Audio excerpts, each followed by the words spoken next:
The amazing drama you're about to see is a matter of human record. You may believe it or not. But the real people who lived this story, they believe it. They know. They took that one step beyond.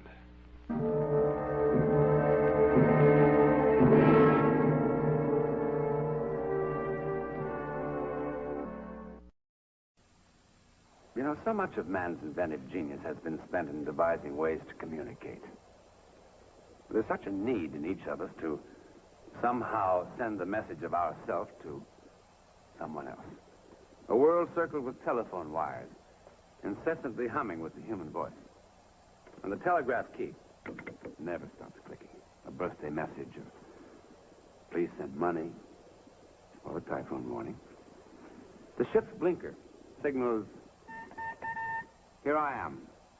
Who are you? To whatever other ship may happen to cross its path.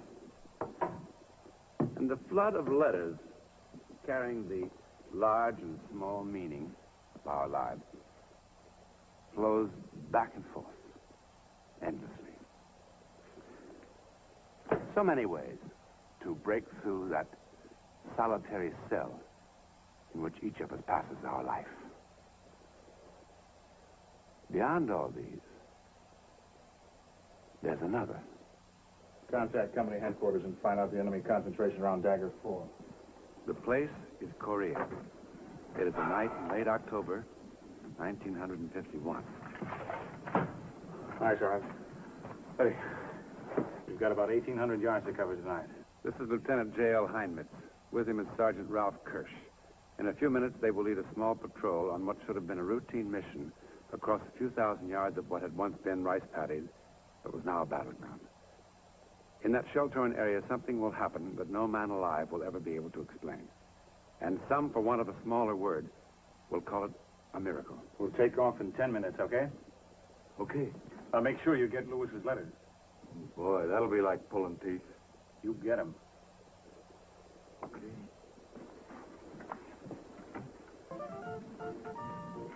What a girl. When you bring that little girl over here so we can all meet her, boy?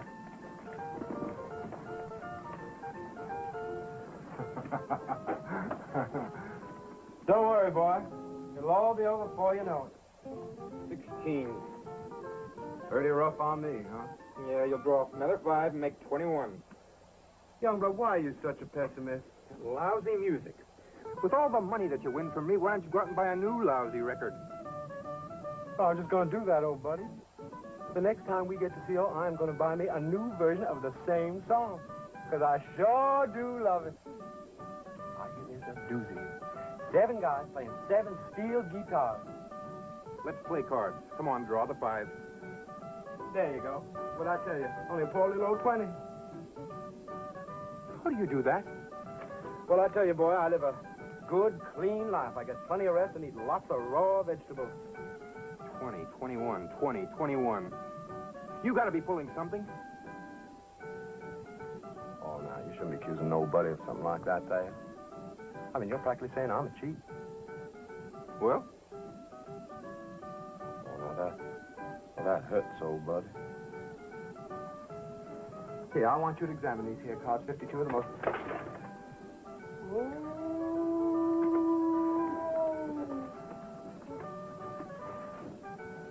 I tell you, young blood, if you keep on behaving like that, I just ain't gonna let you play with me no more. Well, there ain't nothing I hate worse than a poor loser. Cossage, don't ride me. Nobody can win day after day without something being wrong. And the letters. I'll put them in the bag. Yeah. Come on. You made that little speech last time, and those letters were sticking out of your pocket the whole way. I don't dig this chicken outfit. Okay, so they capture me. They find my girl's letters. Is that going to help them win the war, huh? Mr. Lewis, they read some of them red-hot love letters of yours, and they're going to drop about a division of paratroopers right on your hometown. All volunteers. Never went out without those letters before. Kind of like your private rabbit's foot, huh? Sausage, what makes you think you know everything about everyone in this outfit?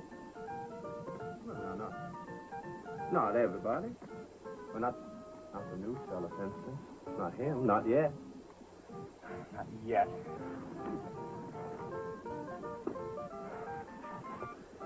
You know, Louis, living like we do day after day, sweating out the same problems, hearing the same shells coming in and thinking the same maudlin thoughts about him. Man, peas in a pod ain't even kissing cousins compared to us. We are like 6 strips of bacon, cut from the same hunk of pork. One of those strips of bacon kind of stinks. Young blood, you are getting just a little wee bit out of line. So? So don't. All right. Let's go. Come on, do it. How does it look? It's still as quiet as Sunday morning, sir. Let's have a look. Well, let's hope this is an easy one. Yes, sir.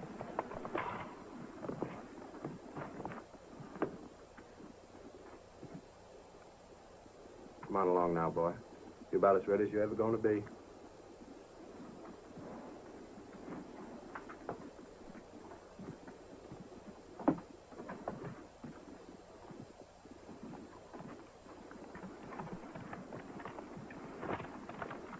And the enemy situation in the terrain is the same as this morning's briefing. Now, we'll move out about 1,800 yards on an azimuth of 65 degrees. And that'll take us to Dagger 3. We'll see what kind of fortifications they're building and then back like jackrabbits. Gossage, you keep an eye on the new man. Yes, sir. Okay? Let's go. 6 men moving through the unreal quiet of a Korean night. The war seemed to have moved to another planet. Even the natural sounds of night were hushed. No wind, no hum of insect life, nothing. As though Earth itself was holding its breath for the unbelievable occurrence that was now mere moments away. Louis, get ready. What's that smell? Garlic. They eat it like we eat peanuts. Hold on. Don't you think you're just a little bit young to die? What do I do now? Can they teach you nothing about booby traps and boot camp, son?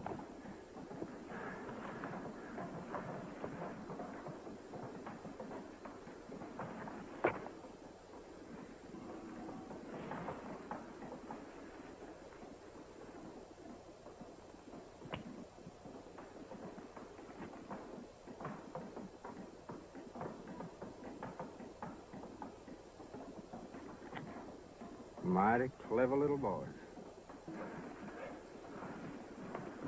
Dog sugar gloves, item tear 9 or 7. 15 enemy soldiers repairing fortifications on an outpost along Dagger 3. Suggest mortar concentration 283. Repeat. 283.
How come not one of you saw him get hit? Youngblood, you were right in front of him. We were scrambling, sir. Oh, get some sleep.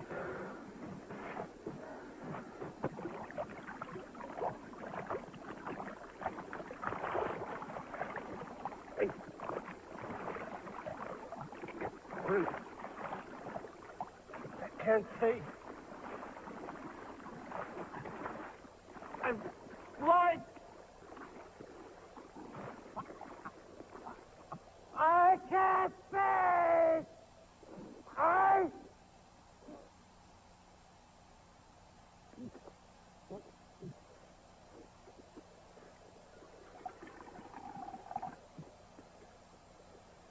Funny guy, wasn't he? Hey, don't bury him yet.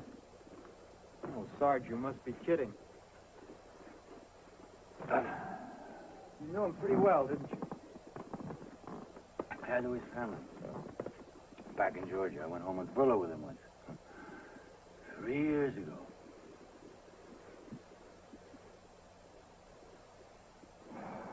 Old Costage.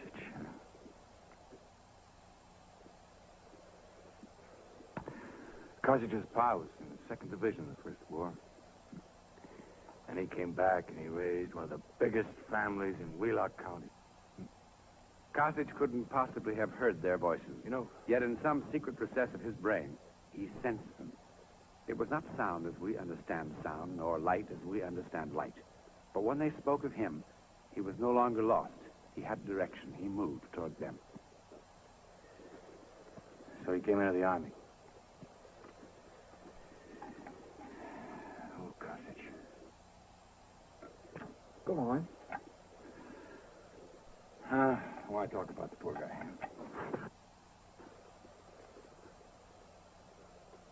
Gone. Gone.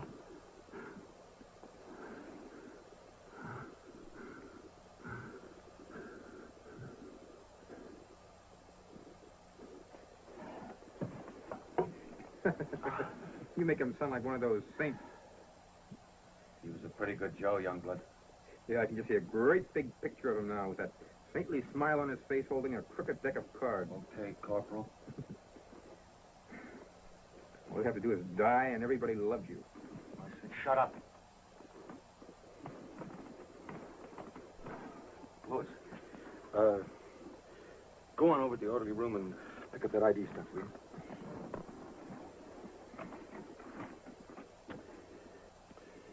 What makes you so miserable?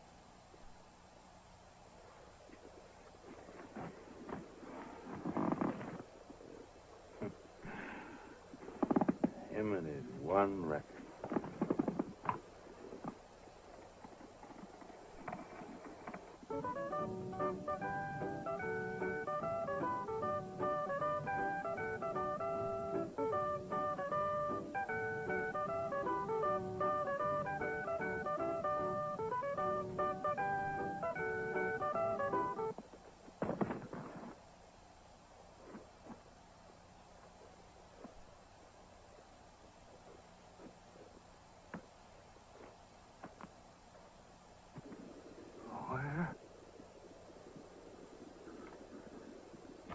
Where?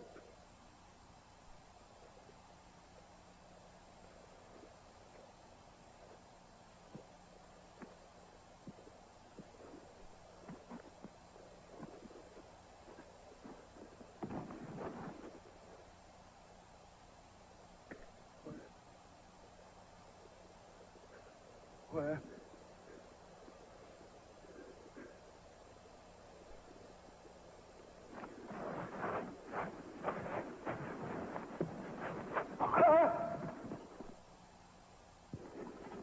You'd better be sure to leave Cottage's things here. All right, sir.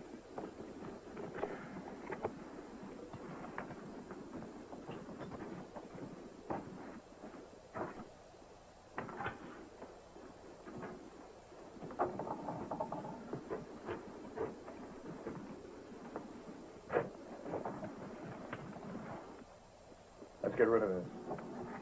Tonight, sir? Yes, tonight. Yes, sir.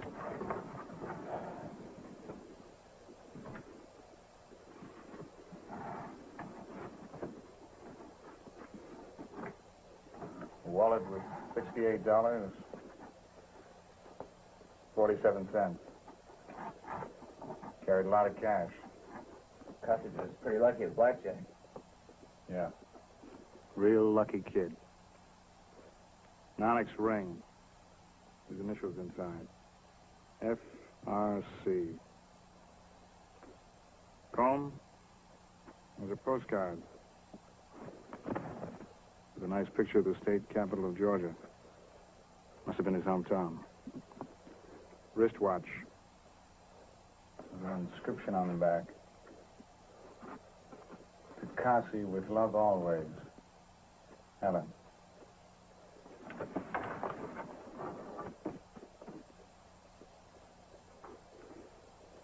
I wonder how many more of my men will get killed before we leave here. Then I'm not really sure Cassidy's dead. Maybe I should send a couple of men out there to see if they can find him. Who knows? Maybe I'll be risking their lives, too. One man comes, one man goes. Sometimes I don't even know which way to turn myself.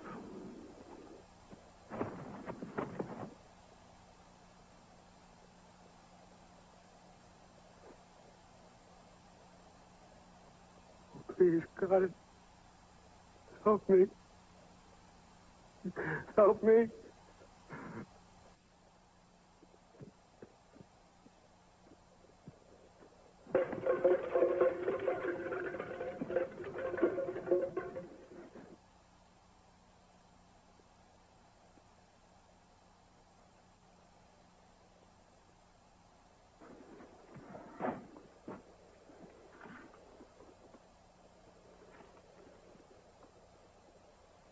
Dirty, crooked cheat.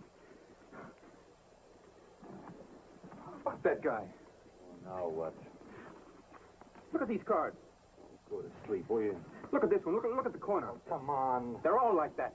So, it's a phony deck. That guy was dealing with a phony deck. Some saint. Look, they're dog-eared from using them too much. The cards get that way. Carthage marked every card in this deck. Boy Scout Carthage. Corporal. He took $50 a month from me, sometimes even more. Will you shut up? Just because he got in the neck, that doesn't change the way he was. I'm warning you. He was a crook.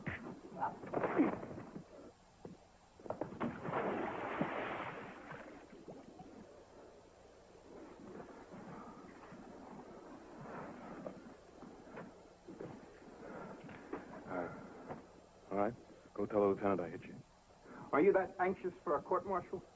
Just tell him. Okay.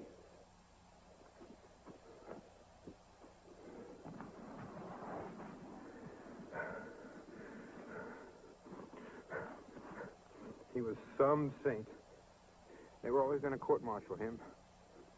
That time he almost got thrown out of the Cafe Constance for being such a loudmouth. And then that time he got drunk. We were in demolition men. He took some C3 and a time fuse and flushed it right down. And the plumbing wouldn't work. Yeah. He was a real saint.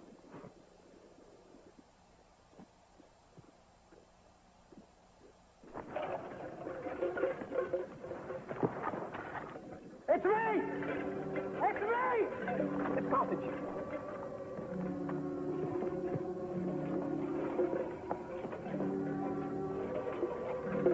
Who is it? Me.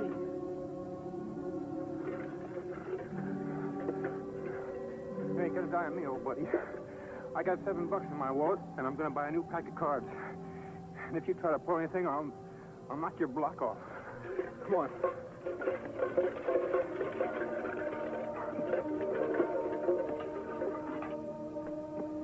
How is it possible for a man to hear voices over a mile away? And why did he only hear the voices when they were talking about him? Why weren't their thoughts enough? Now, who could ever begin to answer such questions? But Corporal Carthage, blinded in action, did somehow manage to return to his lines. And under the most skeptical questioning, could only repeat again and again the events you have just seen. One man did suggest that perhaps the same instinct was involved that causes lost animals to cross continents to return to their masters. Or, on exactly the same day, each year, causes the swallows to return to Capistrano. Maybe. But what's so logical about that? What indeed does cause the swallows to return to Capistrano? There's one thing about the events you've just seen that we know for certain. We know one of the men who lived this adventure into the unknown. His name is Richard Adams of 10499 Seaburg Lane, Los Angeles, California.